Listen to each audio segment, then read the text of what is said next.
बवासीर के रोगी है, वो कह नहीं सकता है भले ग्रसित हो, लेकिन कह नहीं सकता है फिर उसी प्रकार से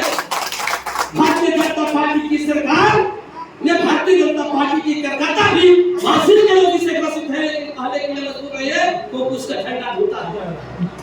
इसलिए मेरे साथी आपके बीच में हम समाजवादी पार्टी के लोग आपके बीच में उसी बात को बताने के लिए आए हैं कि जो भारतीय जनता पार्टी की देश और प्रदेश में सरकार चल रही है, ये घोर आपके पास काम करने का काम कर रही है। डॉक्टर भीमराव अम्बेडकर जी की प्रतिमा आपके बीच में हम लगाए, उस प्रतिमा को देखिए कि डॉक्टर भीमराव अम्बेडकर की प्रतिमा हमारे बीच में लगाए। हम चाहते थे जवाहरलाल नेहरू जी की प्रतिमा लगा देते, हम चाहते थे महात्मा गांधी की प्रतिमा लगती वहां पर, हम चाहते थे राजेंद्र प्रसाद की भी प्रतिमा लगाकर अपनी बात कह लेते, लेकिन हम अपनी बात डॉक्टर भीमराव अम्बेडकर की प्रतिमा लगाकर कहने के लिए क्यों मजबूर है? क्यों हम डॉक्टर भीमराव अम्बेडकर की ही माला फूल चढ़ा रहे हैं और आपके सामने रख रहे हैं? उसका भी माने मतलब है मेरे साथ, उसका भी माने मतलब है कि डॉक्टर भीमराव अम्बेडकर की प्रतिमा लगाकर क्यों हम अपनी बात कहने के लिए मजबूर है? क्योंकि मेरे साथी,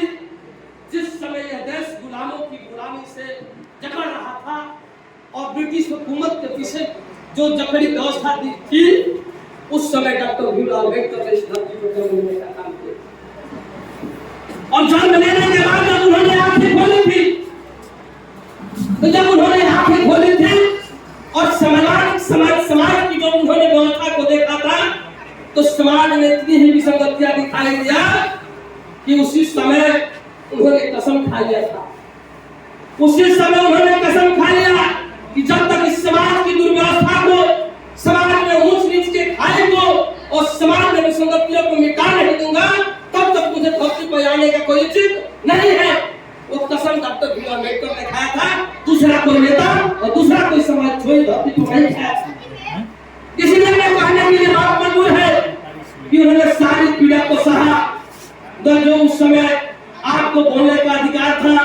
नहीं, आपको उस समय रास्ता चलने का अधिकार था नहीं, आपको सारी बातें हमारे वक्ताओं ने बताया कि आपको कुआं को पानी पीने का भी अधिकार नहीं था, आपको शिक्षा लेने का भी अधिकार नहीं था। उस समय उतनी पीड़ा सहकर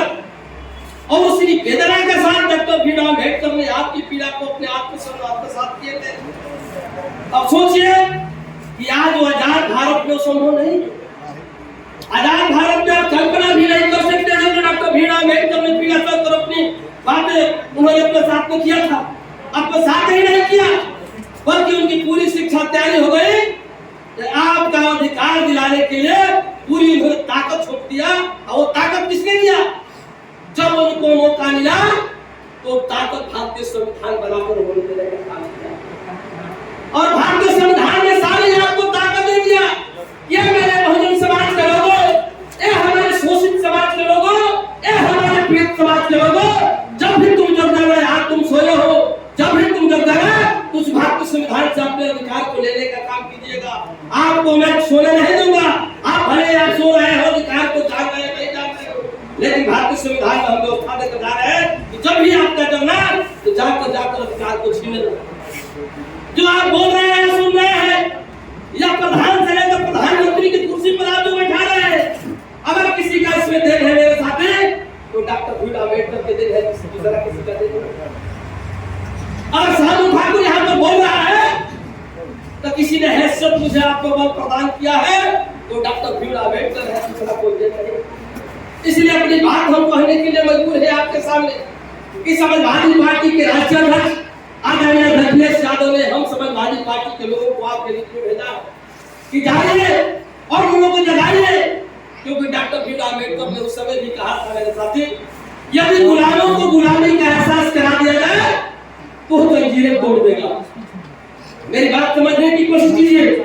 कि डॉक्टर भीमराव अम्बेडकर ने उस समय भी कहा था, यदि गुलामों को गुलामी का एहसास करा दिया जाए तो जंजीरें तोड़ देगा। इसलिए समाजवादी पार्टी के आदरणीय अखिलेश यादव जी ने आपको जगाने के लिए हम समाजवादी नौजवानों को, हम समाजवादी नेताओं को आपके बीच में भेजने का और जगाने के लिए हम लोग आपके बीच में आए हैं। क्या मेरे साथी, आप भारतीय जनता पार्टी के कारनामों को समझ पा रहे हैं, नहीं समझ पा रहे हैं,